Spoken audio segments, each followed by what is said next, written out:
A paz do Senhor Jesus Cristo para todos vocês, amém?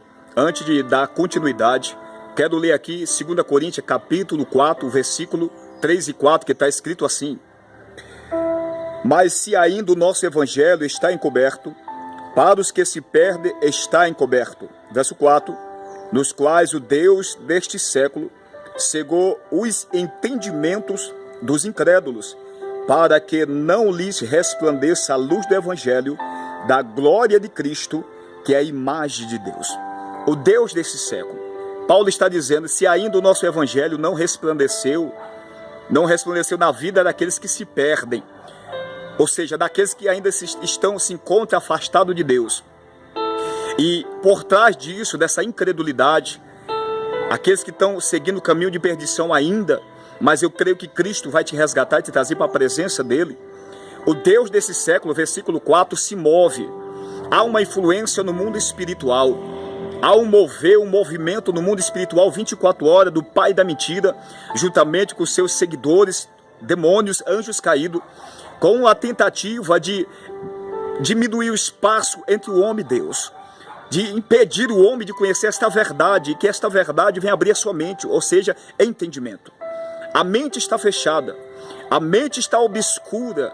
O que fecha a mente do homem? É o pecado. E o diabo, ele segura o homem no pecado, nessas doutrinas de perdição, levando o homem a ter e a crer em coisas completamente da única verdade, que é Jesus Cristo.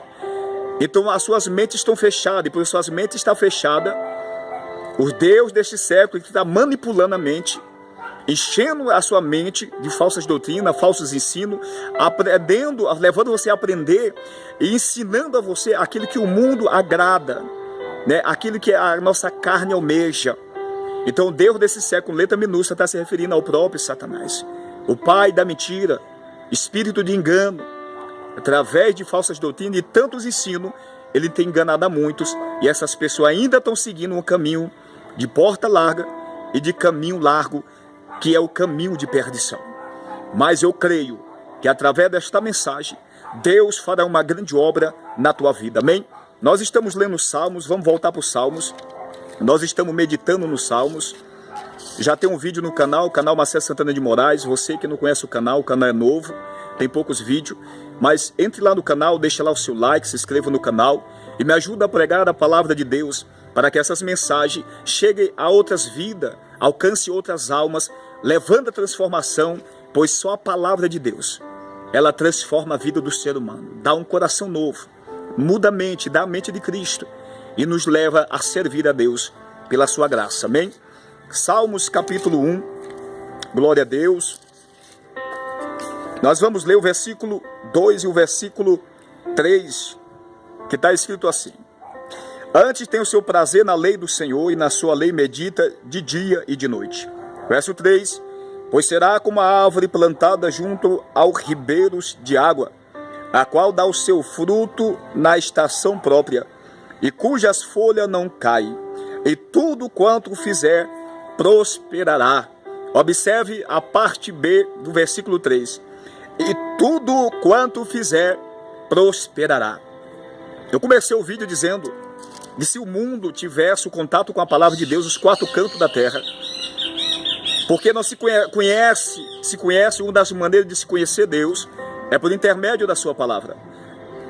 Um dos meios que nós achamos de ter o conhecimento de Deus, da sua existência, é por intermédio da sua própria palavra. Jesus Cristo, a palavra, a Bíblia, é o próprio Jesus. Jesus é o verbo de Deus. A palavra não é simplesmente algumas letras escritas num papel. Não, esta palavra ela é viva. Ela se move, ela sente, ela chora. Às vezes está irritado a palavra. A palavra está à destra de Deus. E está trabalhando, se movendo em prol da humanidade, pois Deus o amou o mundo de tal maneira que deu seu Filho unigênito, para que todo aquele que nele crê não pereça, mas tenha vida eterna. Evangelho de João capítulo 3, versículo 16. O amor de Deus é incomparável. Não há um amor semelhante. O homem não é capaz de ter um amor semelhante ao amor de Deus. Você daria o seu filho para salvar a alguma pessoa? A algum filho de outra pessoa? Não daria. Eu daria. Se eu falasse que eu daria, eu estaria sendo hipócrita diante desta tela.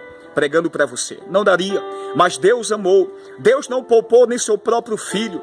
Aquele que nem o seu próprio filho o poupou, mas antes entregou por nós. Como não nos dará todas as coisas com ele? Ou seja, Paulo escreveu isso em Romanos capítulo 8, ali o versículo 34, se não me falha a memória. Observe, o mundo seria um mundo melhor. Vamos pegar aqui um exemplo, se uma cidade resolve servir a Deus, a meditar na sua palavra. Através da meditação vem o conhecimento da vontade de Deus para nossas vidas. A palavra vai nos ensinar, repito, a porta larga e a porta estreita.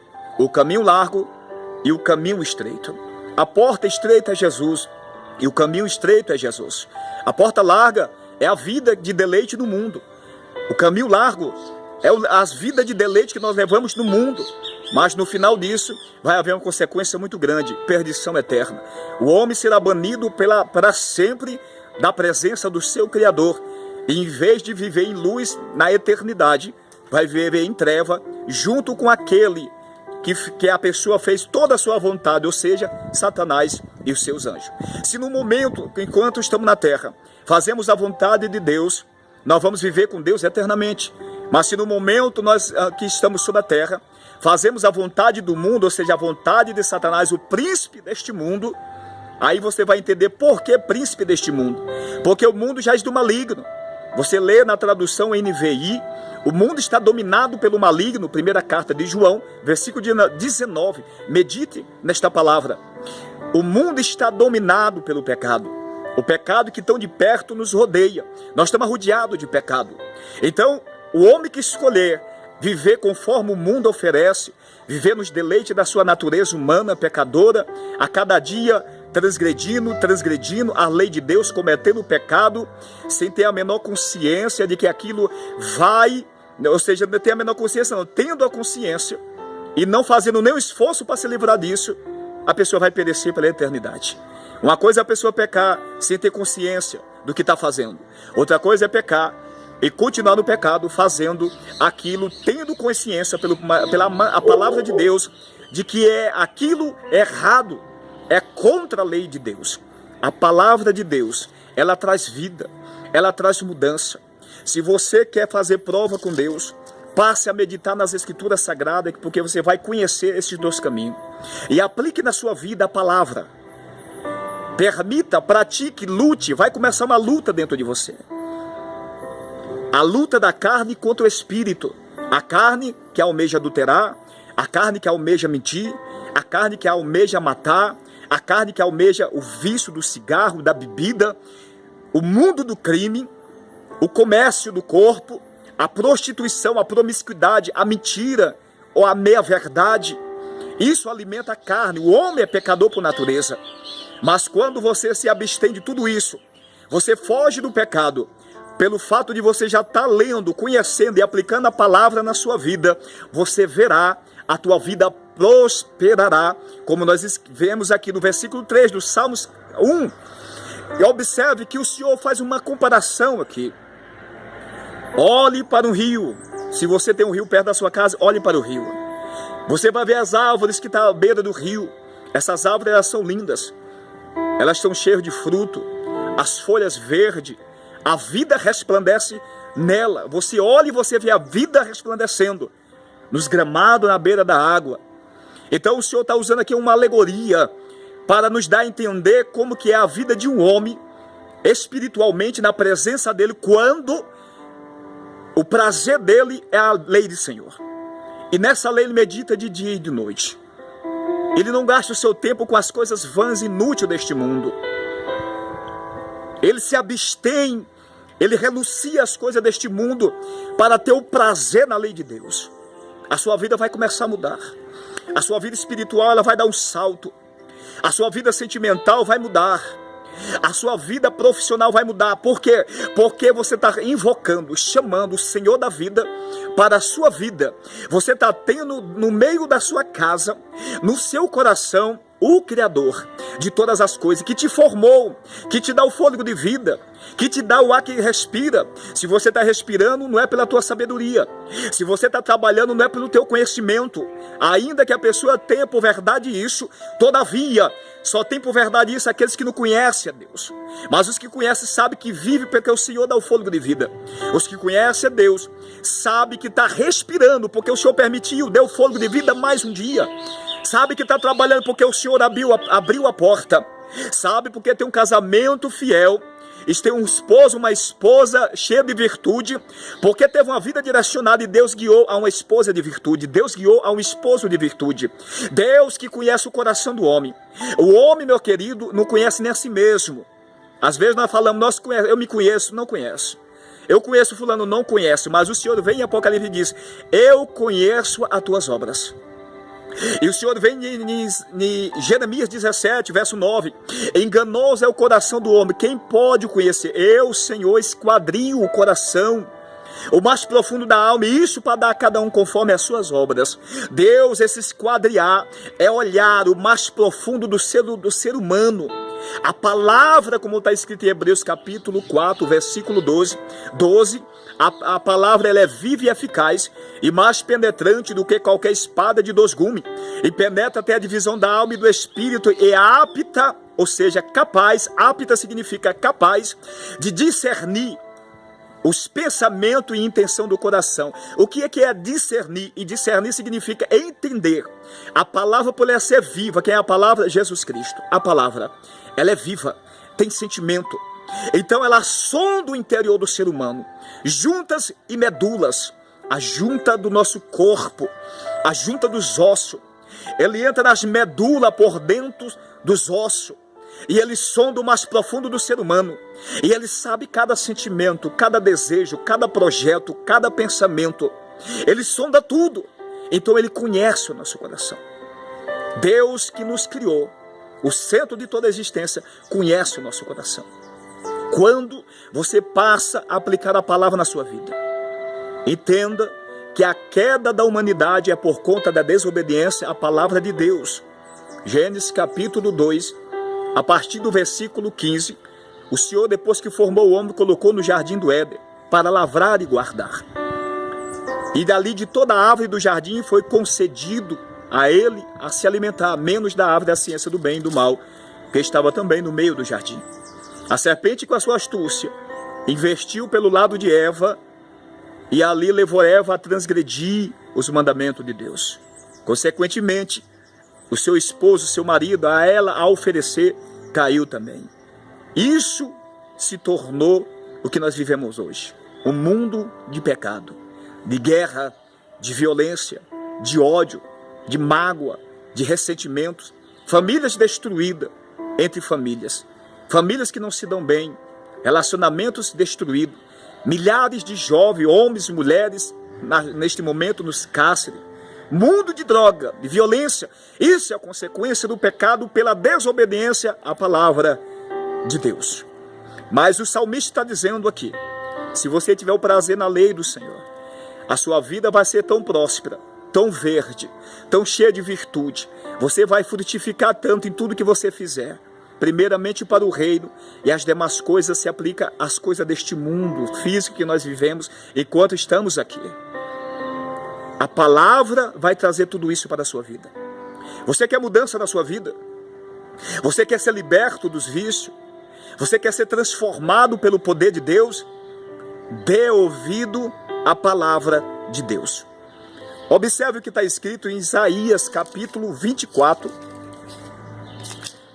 o versículo 5, versículo 4, 5 e 6, observe. A terra planteia e se murcha, o mundo enfraquece e se murcha. Enfraquece os mais altos do povo da terra. Verso 5. Na verdade, a terra está contaminada por causa dos seus moradores, porquanto transgride as leis, muda os estatutos e quebra a aliança eterna. Verso 6. Por isso a maldição consume a terra, e os que habitam nela serão desolados. Por isso serão queimados os moradores da terra, e poucos homens restarão. É o juízo de Deus sobre a terra que há de vir. Muitos serão jogados no lago de fogo e enxofre, queimarão os moradores da terra. E por que serão queimados muitos moradores da terra? Não todos, porque há aqueles que vão aceitar a palavra, há aqueles que vão ser arrebatados, há aqueles que vão aceitar o sacrifício do Filho de Deus, cujo propósito morreu para resgatar desta maldição, de ser lançado no lago de fogo e enxofre. Apocalipse capítulo 20, a partir do versículo 11 até o versículo 15, você tem um julgamento de Deus no grande dia do juízo do trono branco. Capítulo 21 de Apocalipse, o versículo 8, você vê ali os ímpios sendo lançados no lago de fogo, que é a segunda morte. A primeira morte, que quase todos os homens descerão ao pó da terra. Hebreus capítulo 9, versículo 27, e aos homens está ordenado morrerem uma vez, vindo depois disso o juízo. O juízo que vai vir depois é o juízo do trono branco. Apocalipse capítulo 20, do 11 ao versículo 15. Amém? Aos homens está ordenado morrer uma vez, é o mesmo mandamento que foi ordenado por Deus depois da queda do homem, em Gênesis 3, versículo 19. Do pó foste tomado, porquanto é pó, em pó te tornarás.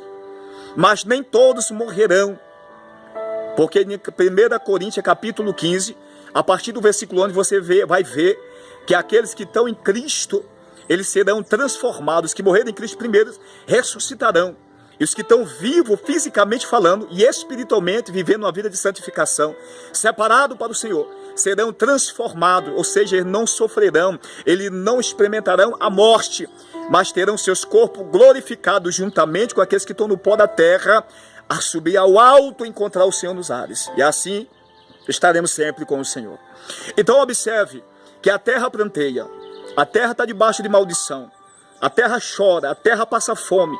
Milhares neste momento estão passando fome e grande miséria, sofrimento. Pessoas neste momento estão matando outras, como Caim matou Abel. Tudo isso é consequência da desobediência à palavra de Deus. Mas Jesus trouxe a paz, o evangelho da paz. Jesus veio buscar e salvar o que se havia perdido. É através de Jesus que você pode chegar a Deus. Deus aceita você, pecador que já matou, que roubou, se prostituiu. Deus não está se importando com o que você fez. Mas o que mais importa neste momento é se você se arrepende da vida que levou até então e aceita a mensagem da cruz, a palavra, na sua vida, e aplique ela a partir de agora, diariamente na sua vida. Certamente você vai conhecer o que é o novo nascimento. Certamente você vai ser regenerado, transformado pela palavra de Deus, a palavra que vai te convencer. Louvado seja Deus. Quando nós recebemos esta palavra, o sacrifício de Jesus, ele é o nosso mediador entre Deus e os homens. Eu quero ler aqui 1 Timóteo, aleluia, capítulo 2, o versículo 5, que está escrito assim: porque há um só Deus e um só mediador entre Deus e os homens, Jesus Cristo, o homem, o verbo de Deus, Jesus Cristo. Ele morreu e faz essa mediação. Entre significa entre duas pessoas ou duas coisas. Então Jesus se colocou entre Deus e o homem, e ele se tornou a escada de Jacó para todos aqueles que querem subir e se aproximar de Deus. Deus está no topo da escada de Jacó. Quando nós escolhemos entrar pela porta que estava no chão, que foi colocado pela escada, nós trilhamos essa escada, e quem está lá em cima esperando, o Deus Todo-Poderoso. Aquela porta que foi colocada na terra por aquela escada, e aquela escada que dá acesso até o trono de Deus que está no topo da escada, é Jesus Cristo. É o sacrifício de Deus que havia se manifestar na terra, nos bens futuros, como já se manifestou. Jesus é a porta da vida. Jesus é o caminho da vida. Disse-lhe Jesus: eu sou o caminho, a verdade e a vida. Ninguém vem ao Pai senão por mim. Jesus está falando a mesma coisa de Timóteo, capítulo 2, versículo 5. Por mim. Por quê? Porque Jesus é o mediador entre Deus e o homem. Ele é o caminho que leva à vida eterna. Ele é a vida eterna. Ninguém vai ao Pai senão por Ele. Nós não podemos ir até Deus por Maria, nós não podemos ir até Deus por João, por santos de madeira, por santo de barro. Não estou aqui criticando religião, porque o Evangelho não é religião. Evangelho é transformação de vida, é transformação de caráter. Pois a Bíblia diz em 2,16, 1 Coríntios, mas nós temos a mente de Cristo. Paulo escreve em Gálatas capítulo 2, versículo 20, já estou crucificado com Cristo, não vivo mais eu, mas Cristo vive em mim. Significa que Cristo passa a dominar a nossa vida. A natureza de Deus, uma vez que nós fomos criados em mais semelhança de Deus, Gênesis capítulo 1, versículo 26, ela precisa ser plantada dentro de nós, para que nós possamos vencer o nosso pecado, para que nós possamos ser capacitados, habilitados para vencer a nossa própria natureza, que é contrária aos mandamentos de Deus. Somente por intermédio do sacrifício de Cristo, recebemos a virtude do Espírito Santo de Deus, que é o próprio Deus, que